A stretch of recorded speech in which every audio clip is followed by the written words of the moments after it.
डॉक्टरों ने एक नर्स को प्रयोग के तौर पर इलाज के दौरान वायग्रा दिया और वो नर्स जो कि कोरोना संक्रमण के चलते मौत के बेहद करीब पहुंच चुकी थी, लंबे वक्त से कोमा में थी, वो अब रिकवर कर रही है, यानी ठीक हो रही है और अब तक पूरी तरह ठीक भी हो चुकी है।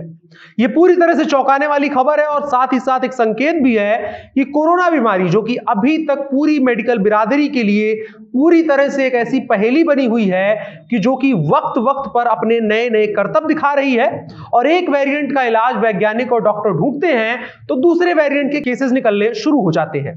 ऐसे में तमाम दवाओं का प्रयोग अलग अलग मरीजों पर उनकी शारीरिक क्षमता और खतरे के अनुसार किया जाता है ताकि हर संभव पर उनको इस बीमारी से बचाया जा सके। उसी कड़ी में डॉक्टरों ने लंदन के गैंसबोरो की निवासी 37 वर्षीय एक नर्स मोनिका अल्मीडा को 31 अक्टूबर को उनकी कोरोना जांच रिपोर्ट पॉजिटिव आने के बाद जब उनकी हालत गंभीर हो गई तो प्रयोग के तौर पर वायग्रा दिया और उनका यह प्रयोग काम कर गया है। इसके बारे में पूरी जानकारी हम आपको इस वीडियो में देंगे। मेरा नाम अनुराग मिश्रा है, आप जनता जंक्शन देख रहे हैं। दरअसल 31 अक्टूबर को मोनिका की जांच रिपोर्ट पॉजिटिव आई थी। उसके बाद 9 नवंबर को जब उनकी हालत गंभीर होने लगी तो उनको अस्पताल में भर्ती करवाया गया।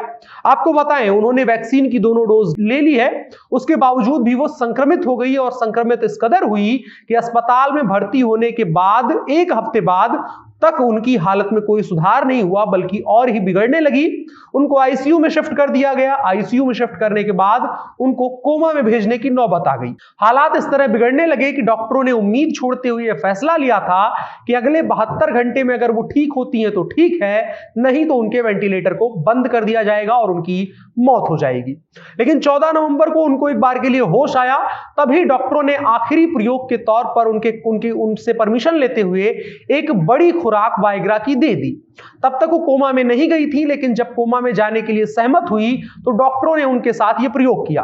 पेशे से नर्स होने के चलते उनको अंदाजा था कि उनकी हालत जिस तरह बिगड़ रही है उसका आखिरी अंजाम मौत ही होने वाला है। लिहाजा उन्होंने इस प्रयोग की अनुमति दे दी और डॉक्टरों ने उनको वायग्रा की बड़ी डोज दे दी। अब आपको थोड़ा सा वायग्रा के बारे में बता देते हैं आगे बात करने से पहले। वायग्रा मूलतः इरेक्टाइल डिस्फंक्शन की दवा है जो शरीर के सभी क्षेत्रों में रक्त प्रवाह को सक्षम बनाती है और इसका प्रयोग अलग अलग मेडिकल के क्षेत्रों में किया जाता है। लेकिन हमारे दिमाग में या सामान्य दिमाग में एक ही छवि आती है जो इसकी यह है कि इसका प्रयोग सेक्स पावर बढ़ाने के लिए की दवा के तौर पर किया जाता है और इसका सेवन आमतौर पर पुरुष करते हैं। यह हमारी मानसिकता है। लेकिन यह दवा सिर्फ सेक्स पावर को बढ़ाने के लिए काम नहीं आती है बल्कि अन्य क्षेत्रों में भी इसका बराबर इस्तेमाल किया जा सकता है। जैसे कि इसका इस्तेमाल दिमाग से जुड़े हुए रोग को ठीक करने में किया जाता है, यानी याददाश्त होने जैसी बीमारियों के इलाज में भी इसका इस्तेमाल किया जाता है। इसका इस्तेमाल पल्मोनरी हाइपरटेंशन के लिए भी किया जाता है जो कि एक प्रकार का हाई ब्लड प्रेशर है। ऐसे में वायग्रा को पल्मोनरी हाइपरटेंशन के बाद फेफड़ों में धमनियों की मृत और संकुचित कोशिकाओं को ठीक करने के लिए किया जाता है। इसके अलावा वायग्रा प्रीमेच्योर बच्चों के लिए बहुत फायदेमंद है, यानी जिन बच्चों का विकास गर्भ में सही ढंग से नहीं हो पाता है उनकी माएं अगर इसका सेवन करें तो गर्भ में और प्लेसेंटा में ब्लड सर्कुलेशन सही रहता है जिससे शिशु को बेहतर पोषण और ऑक्सीजन मिल पाता है। इसके अलावा यह शरीर के बेली फैट को कम करता है, पेड़ पौधों को भी हरा रखने में यह मदद करता है। कुछ केसेस में पीरियड्स के दर्द को कम करने के लिए भी इसका इस्तेमाल किया जाता है। हालांकि किसी भी बीमारी में इसे रेगुलर दवा के तौर पर इस्तेमाल नहीं किया जा सकता है और नपुंसकता जिसको कि इरेक्टाइल डिस्फंक्शन कहते हैं उसको भी दूर करने के लिए वायग्रा का इस्तेमाल दवा के तौर पर किया जाता है। ये वो तमाम साधारण जानकारियां हैं जो हमने आपको वायग्रा के बारे में बताई या बतानी जरूरी समझी। इसके साथ साथ एक हिदायत है कि बिना डॉक्टर की परामर्श के किसी भी बीमारी में आप इसका इस्तेमाल ना करें।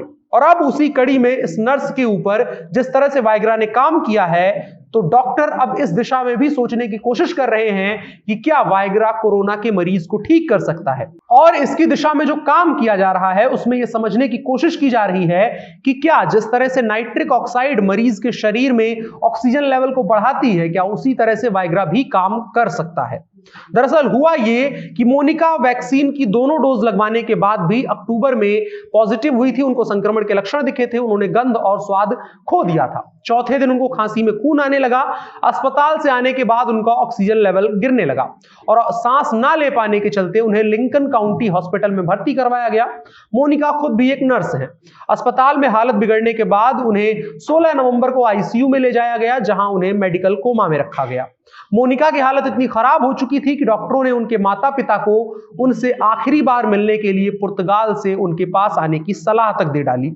आखिरी पलों में डॉक्टरों ने मोनिका को वाइग्रा की खुराक देने का फैसला लिया, जिसे पहले भी कोविड रोगियों के इलाज के तौर पर सुझाया गया था लेकिन इस्तेमाल नहीं किया गया था। 14 दिसंबर को मोनिका को होश आया और क्रिसमस की पूर्व संध्या पर उन्हें अस्पताल से डिस्चार्ज कर दिया गया और डॉक्टरों का मानना है कि यह सब कुछ वाइग्रा की वजह से हुआ है, जो उनको हैवी डोज उसकी दी गई है उसके चलते हुआ है। डॉक्टर सब इसको लेकर के गंभीरता से सोच रहे हैं क्योंकि कोरोना के नए वेरिएंट आए जा रहे हैं और दवा कोई भी खास तौर पर उपलब्ध नहीं है। देखने वाली बात होगी आने वाले दिनों में इसको लेकर के क्या कुछ खोज और नतीजे सामने आते हैं। जो कुछ भी होगा हम आपको उससे जरूर अपडेट करेंगे, लेकिन साथ साथ में एक हिदायत कि बिना डॉक्टर की परामर्श के इसका इस्तेमाल ना करें, ये कई मामलों में आपके शरीर को नुकसान भी पहुंचा सकता है। मेरा नाम अनुराग मिश्रा है, आप जनता जंक्शन देख रहे हैं। कैमरे पर मेरे साथ पीयूष कुमार चौरसिया जी खड़े हैं। इस वीडियो को साझा करिए और साथ ही साथ अपनी राय कमेंट बॉक्स में बता सकते हैं कि आपका क्या मानना है इसको लेकर के, और कोरोना से जुड़े हुए तमाम जो सरकारी गाइडलाइन है उसका भी जरूर पालन करें। शुक्रिया।